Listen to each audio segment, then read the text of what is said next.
Hey there, members of the Global Grant Writing Collective.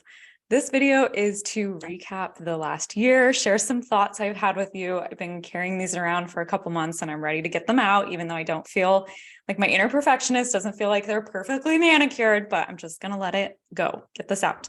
Okay, so first I'm going to be covering just thoughts on this journey of when you get started with anything new.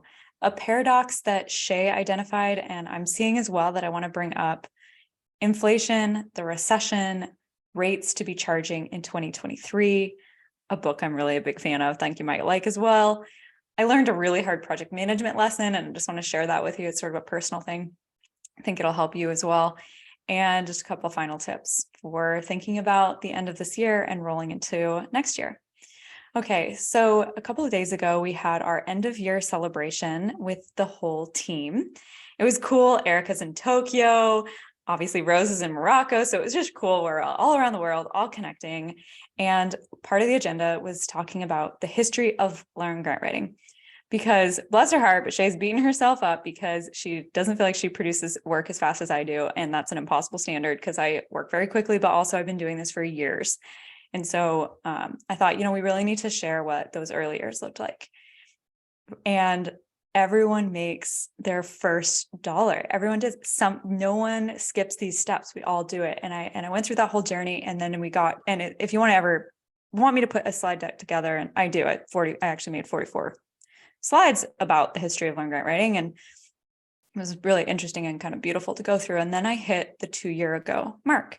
So that would have been November of 2020, when I was completely out of ideas, looked like a success, had published my first book, had launched a course, had several hundred people take it, but yet we were losing so much money. There was just no way we could continue.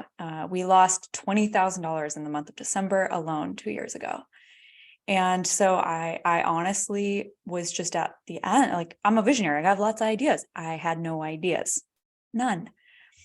And talking about that period, I had this picture of a person like reaching their hand through the water, drowning. You'll see it. I actually have it in a slide deck later.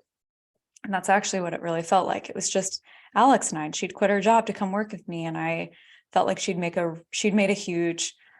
taken a big risk to come join me. And I felt like I was really letting her down and letting myself down.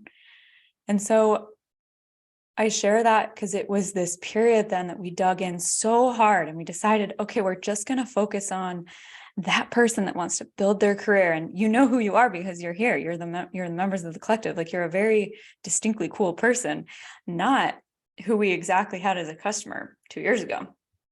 We had people that were really draining for us. It's not unlike getting like a lot of your clients could be, right? Like, there's a reason you really have to choose intentionally who you want to work with, who you want to serve to have that experience.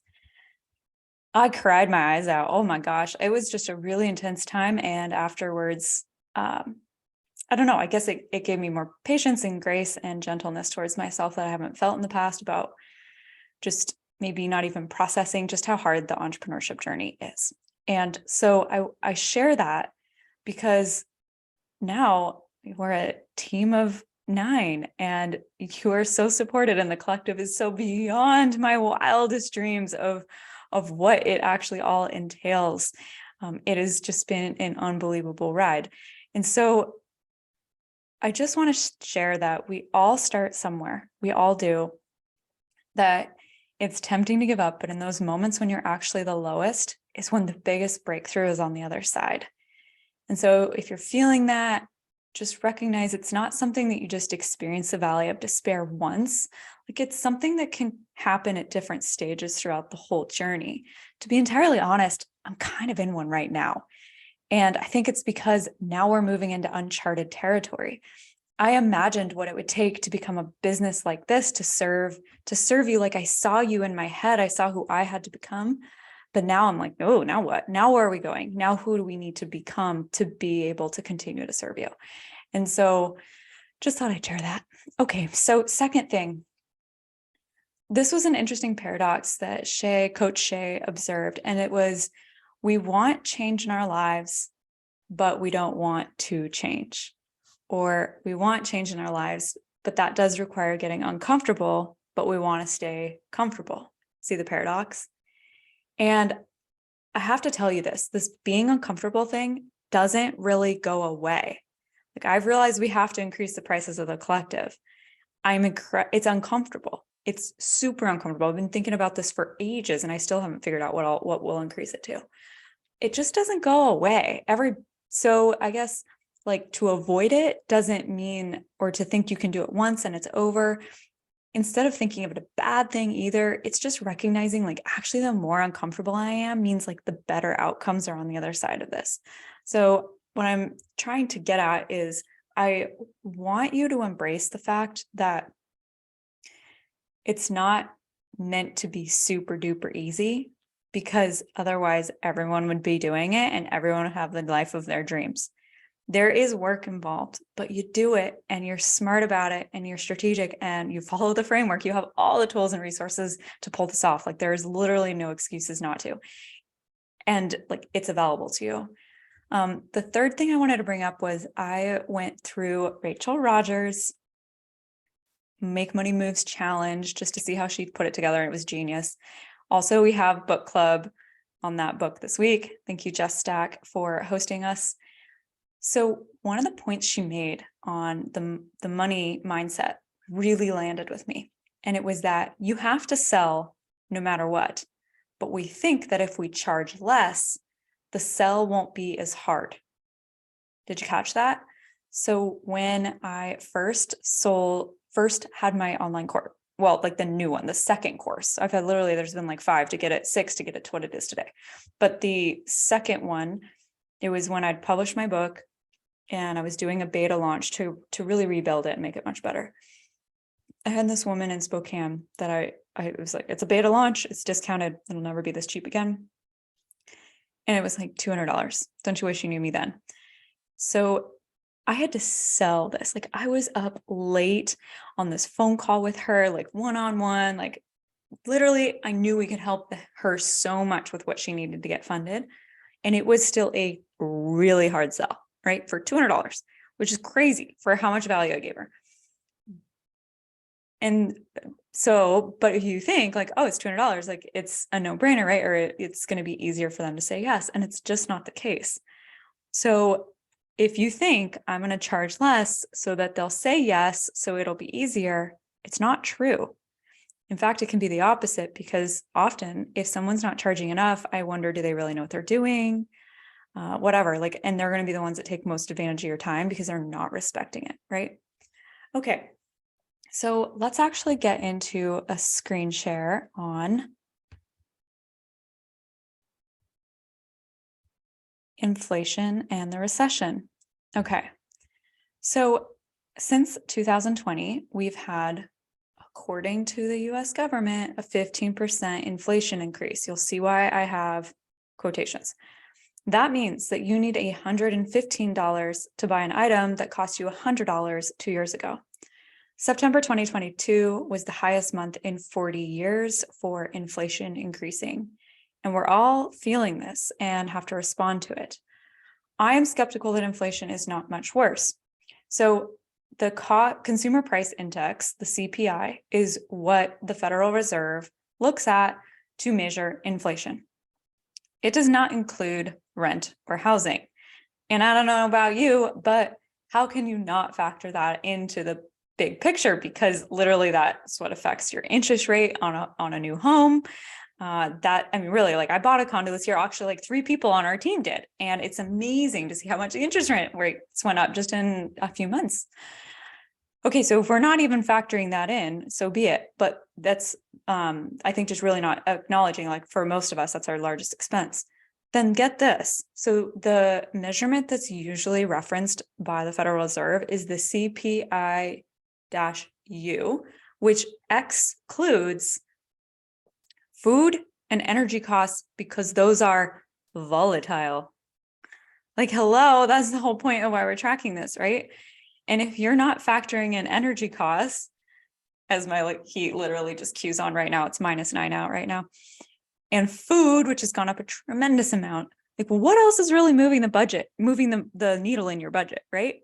So this is real, and I'm not sharing this to freak you out. I'm sharing this to help you get over your maybe like we all have money mindset issues that we have to work through this year, and like this is the time to do it.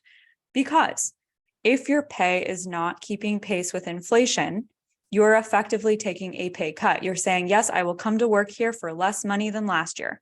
You compound that over a few years, and you're really, really getting set back.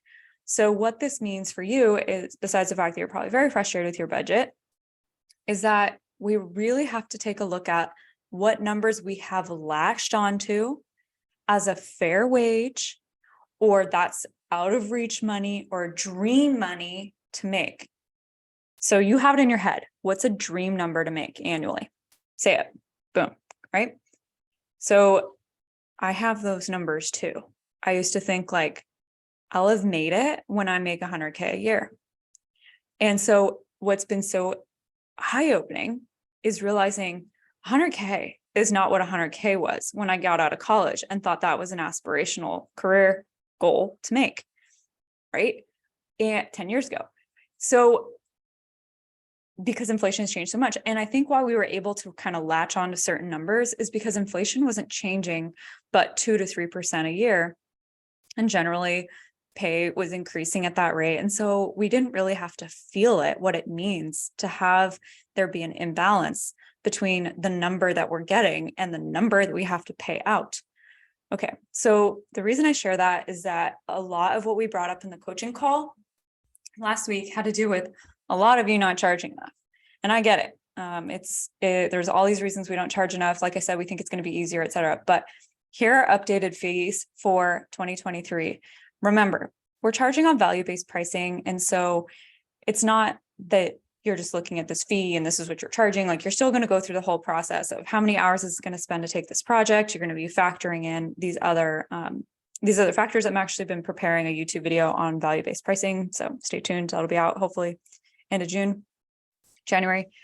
Anyway, so I just want you to look at these fees because they are updated and they are reflecting truly what is being paid right now and what is truly fair for your time and your actual cost inputs. Because if you're not charging enough, you're not going to be paying a fellow member of the collective to help you out when you need it, so you don't make a silly mistake, right? You're not going to be paying for that new computer you need. You're not going to be paying for like going into a co-working space. You're going to be way too cheap about it. You're not going to pay for a bookkeeper and make your life easier if you're not charging enough. So just wanted to share those rates with you so you have them. Okay, I'm going to stop sharing now and go back to my screen. Oh, and go grab the book I really wanted to share with you.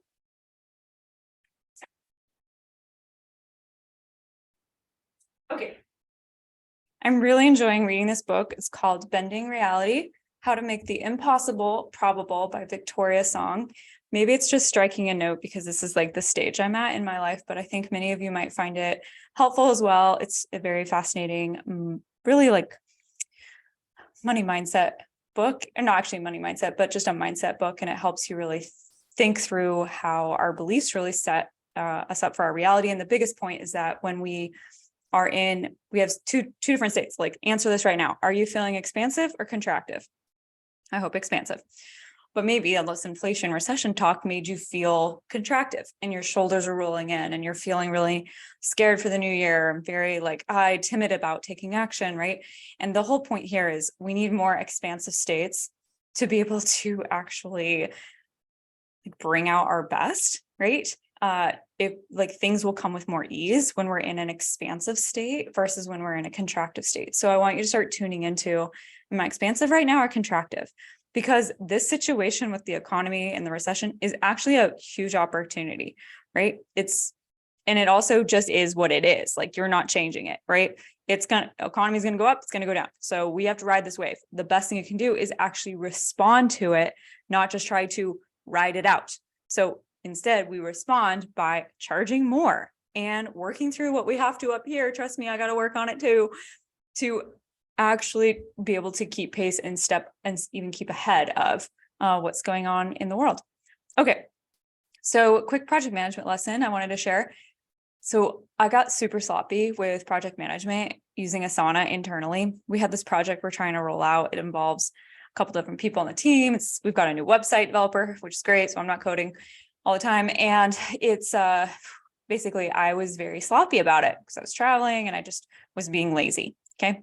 And it bit me in the butt because we had a major communication breakdown. We're way behind the deadline, and I take complete responsibility because I never project managed it. We never had a clear kickoff with the whole team, blah, blah, blah. These are tools that we teach you that you've learned. I've learned too from Alex. There is a reason we teach you this stuff because you get such better results. You so reduce your stress. You don't have the stressful dreams. You just have better outcomes. You hit deadline when you truly follow project management best practices. And so I just wanted to share my own like really silly mistake, fumbling around. Like hopefully we still get it done by the end of the year, might get bumped into next year. And that really bums me out because it's my fault. So I just want to emphasize that that's like, you have the tools to not fall into your old habits that maybe lead to burnout or led to poor communication. Leverage them. And other than that, eat well, drink lots of water, move your body, get outside, even if it's -9 and you should go outside and ski. Sprinkle in as many expansion moments as you can. And I cannot wait to see what 2023 is going to bring for you. All right, we'll see you in the community group.